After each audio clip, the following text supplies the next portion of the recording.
Welcome back to the 51st episode of the Reading and Writing Podcast. I'm your host, Jeff Rutherford.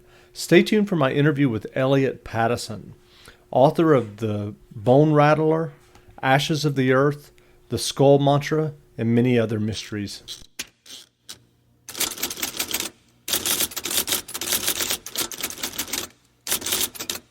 Welcome back to the Reading and Writing Podcast. My guest today is Eliot Pattison. Pattison's first novel, The Skull Mantra, won the Edgar Allan Poe Award in 2000 for Best First Novel. And he's and that book was the first book in the Inspector Shan series set in modern-day Tibet. Pattison's Bone Rattler series features a Scottish immigrant in colonial North America. But Pattison's new novel, Ashes of the Earth, has just been published. Ashes of the Earth is a post-apocalyptic novel featuring survivor Hadrian Boone. Pattison, welcome to the Eliot. Welcome to the podcast. Thank you, Jeff. Glad to join you. Sure. Well, I just mentioned your new novel, Ashes of the Earth. If someone hasn't heard about Ashes of the Earth yet, can you tell us a little bit about your new novel? Well, it's a mystery that is set about a generation after a total apocalypse, which is just sort of has wiped out everything. And I have always, a lot of my readers, my other series say, "Oh my God, how did you make this big leap?" And for me, it wasn't that big a leap. All of my books, I've had 6 Shan novels and 2 of the Bone Rattler series so far. They're always about characters and groups of characters that have been cast out of society, whether they're Tibetans cast out of their own country or orphaned by their own government, the Chinese government, or Scottish exile. My Scottish exile protagonist, who is befriended by woodland Indians who are sort of, you begin to recognize they're going extinct. And I always wondered what it would be like to deal with a group of characters that were, that had lost not just their culture and their government, but their very history and their economic context, their social context, their own, really their very identity. And Ashes is really that book. Great.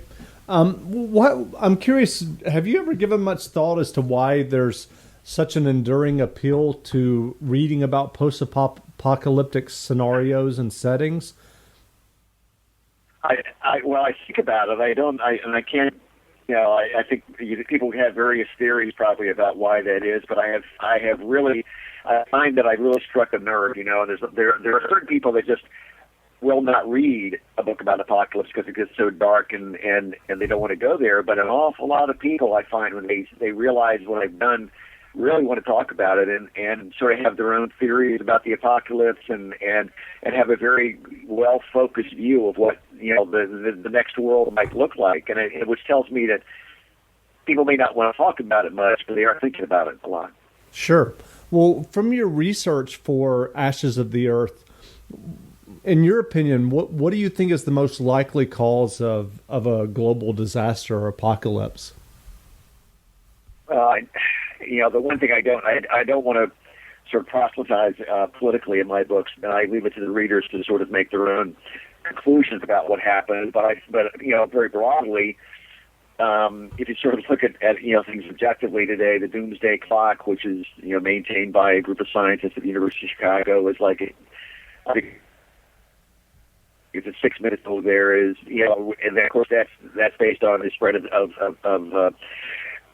atomic bomb weaponry. But there's, what's happened in the past few decades, as we all know, is can you actually explain that clock? You broke up there for a moment. If you could explain that clock again. Yeah, the doomsday clock was, it started, I think, maybe in the 1950s by a group of nuclear scientists who were trying to sensitize people to the dangers of nuclear proliferation and develop this, just sort of this conceptual thing called the doomsday clock, which they periodically adjust based on whether or not nuclear technology is spreading or being more tightly controlled. And they have, I think there have been periods when it was sort of like 3 minutes to midnight being the detonation of the bombs, as it were, and some maybe it's gone to as far ahead as maybe a quarter of 12, but right now I think they have it at 6 minutes of 12. And so it's an index that is a little bit in the common vernacular as a marker of how I don't want to say how likely this is, but I would call it the possibility of these kind of disasters. Right.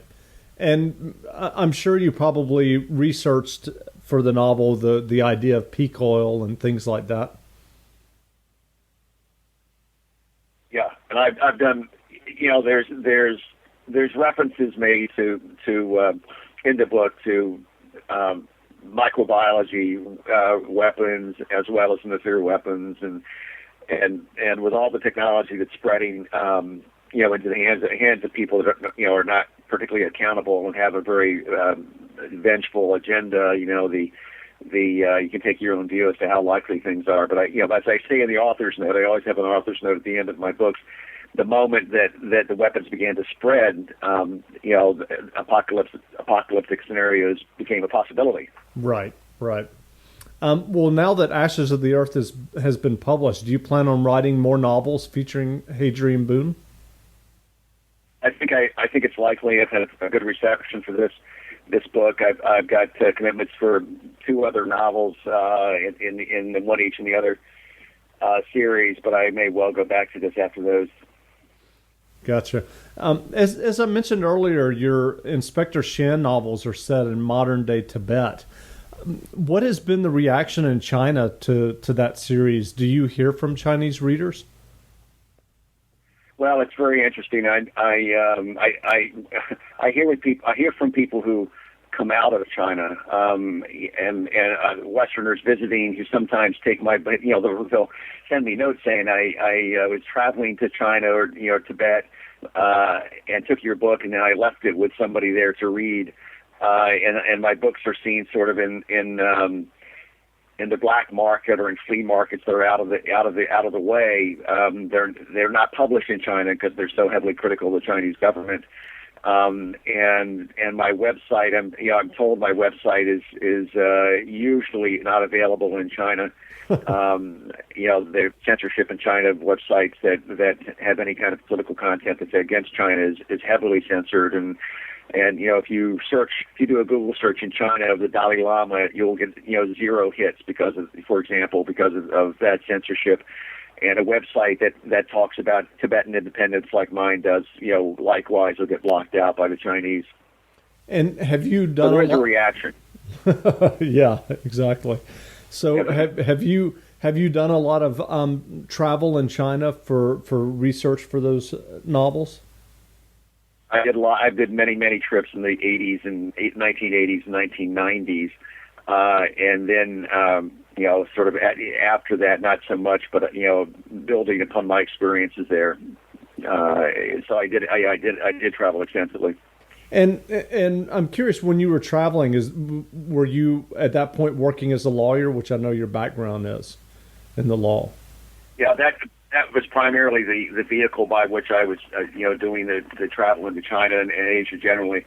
But it allowed me to sort of get somewhere. But then after that, I would always spend extra time on my own exploring places and experiencing other things. I'm curious at that point when you were on those trips and doing that traveling. At that point, were you just interested in China, or did you know even at that point that you wanted to write a book someday or a novel?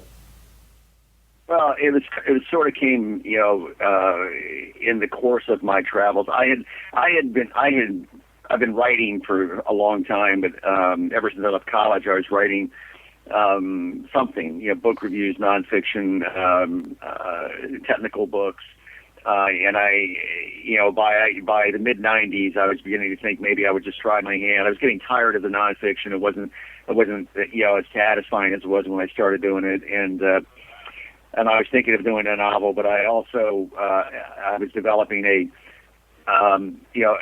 terrific empathy for the Tibetans and a particular dislike for what the Chinese have done to a lot of ethnic minorities, in what today is the People's Republic of China, and I was sort of torn between trying to write something that was nonfiction to highlight that problem, and writing a mystery, and then I sort of had this epiphany that I could combine them, and the idea seemed to germinate, and it took off pretty well with the Skull Mantra and then 5 other Sean books, and I've had, it's very satisfying to me, for example, that I get a lot of reactions. My books are published in 20 languages, and I get emails from all over the world, and people will say, I've read a lot about China and Tibet, but I've never read a nonfiction book that teaches me more about Tibet than reading your novels.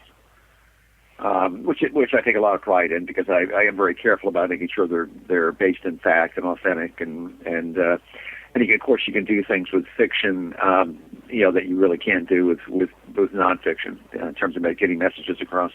Right. And what was that process like for you when you decided at some point, okay, I'm going to combine these two and write a mystery set in Tibet? What was the process like for you when you wrote your first novel, The Skull Mantra? Well, it took a while, for a Westerner to write with his protagonist primarily being Chinese and Tibetan. That takes, you have to get into the heads of your characters, and that took me a while. I mean, I knew broadly what I wanted to do, but I didn't hit stride until I really got to know my characters, very well. And once that happened, once I really understood their voice and who they were, things fell together pretty rapidly. Great.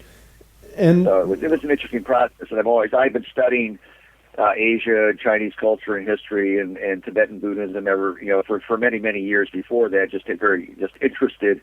And I also was able to build. So I was able to build on that foundation as well. Right, and as we discussed earlier, you were working as a lawyer when you were writing that novel. What was the kind of process like for you, just in terms of like your schedule? When did you find time to write? Did you get up in the mornings? Did you write late at night? Yeah, writing late at night is the answer, and it's all about the discipline, just getting to it and doing it, and a lot of people, want to ask a lot of established writers, well, what's the secret?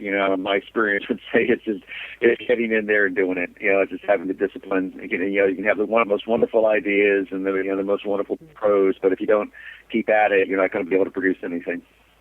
And is that the typical advice that you give when someone is an aspiring writer? What kind of advice would you offer them? Well, it's that, and then I would combine that. The other theme I emphasize is it's sort of a variation on write what you know about. It's really more. I feel it's more write what you get fired up about. Something that you're really energized about, and if you have to learn more about it, to acquire the knowledge that allows you to write the book, so be it. But be sure it's something that you have a deep feeling about. So it keeps you going. Sure. And I have a deep feeling about the Tibetan experience in China. I have a deep feeling about sort of colonial history and what happened to ethnic minorities, both some of the European minorities like the Scots, as well as the Native Americans. And I was going to ask you. Go ahead. Go ahead. No, you can go ahead. I was just going to say, Ashes of the Earth sort of builds on that, because it's all these. Everybody's kind of a minority, who has their own story. The randomness of the survivors after this Holocaust, allows me to sort of play on the point that everybody is very different, and they're trying to build a new society. They have to bridge the gap of cultures and personalities, and sort of decide what their history really is, what the common themes are that they want to build on for a new society. Right. I was just going to ask, what was the impetus or the interest? I think you answered a little bit to go from the Shan novels set in Tibet to writing the two Bone Rattler mysteries set in colonial North America. What was the appeal there for you? Well, I mean, certainly you do what you write about what you have an interest in, and that was certainly part of the driver there, because I've always been very interested in the Asian, sort of the Central Asian societies and history, and also been very interested in the Scots and the Native Americans. I'm Scottish from my background, and my family came over to colonial America and interface with Indians, and that period's always fascinated me. And there's a lot of, and I'm a history buff, and that colonial period, pre-Revolutionary War is very sorely neglected in the history books, and it's a fascinating period to me when a lot of really important things were happening that defined America, and that drove me to sort of jump from Tibet to 18th century America. Interesting. When you write the Tibet novels and the mysteries, do you have any readers who vet that for you, who are kind of who are in the East or on the ground there? Well, on the first couple books, I had some people who were leaders in the Tibetan Buddhist movement in America read the books, and they sort of confirmed that was pretty authentic, and in terms of the underlying facts. I mean, I believe that as a writer, as a novelist, you still you owe. You can weave all kinds of fiction around the specific actions of your characters and who your characters are, but the context overall, the social context, the historic context, needs to be accurate.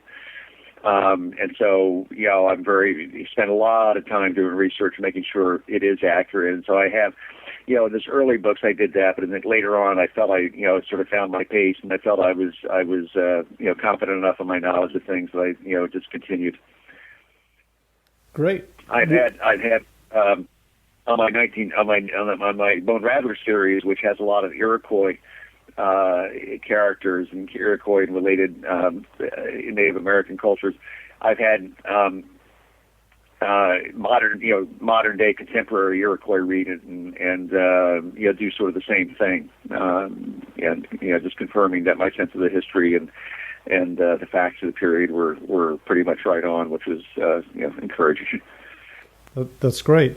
Well, where can someone find you online if they're interested in learning more about the novels that you've written and about Ashes of the Earth?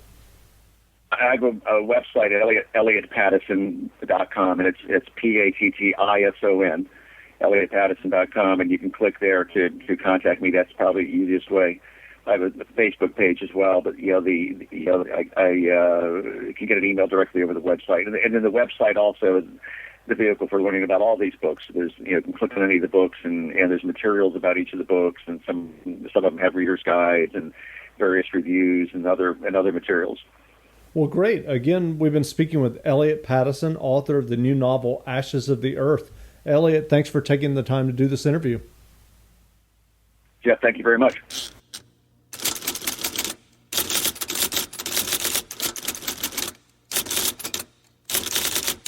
This is Lee Child, and I'm listening to the Reading and Writing Podcast. Thanks for listening to my latest podcast. If you have a chance, please leave a review of the podcast in iTunes. It only takes a moment. Until next time, read some good books and be well. Susan, it's so great to finally be able to get together again. Oh, it sure is. And I really appreciate you picking up the bill. I'm happy to. I've got the extra cash. Since we've all been driving so much more again, I've been using Get Upside, the free gas app that pays you cash back for every gallon of gas you buy. Wait a minute. Are you saying you actually get paid cash when you buy gas with the Get Upside app? Yes, up to 25 cents a gallon. Cash back every time I buy gas. Does that actually add up to anything? Some months I make $200 to $300. Wow, that's serious extra cash. I'm downloading the free Get Upside app now. Download the free Get Upside app now in the App Store or Google Play to save up to 25 cents a gallon when you buy gas. Use promo code PHIL for a 25 cents a gallon bonus on your first tank. That's up to 50 cents a gallon on your next fill-up. You can cash out anytime to PayPal or an e-gift card for Amazon and other brands. Just download the free Get Upside app and use promo code PHIL for a 25 cents a gallon bonus on your first tank. That's code PHIL.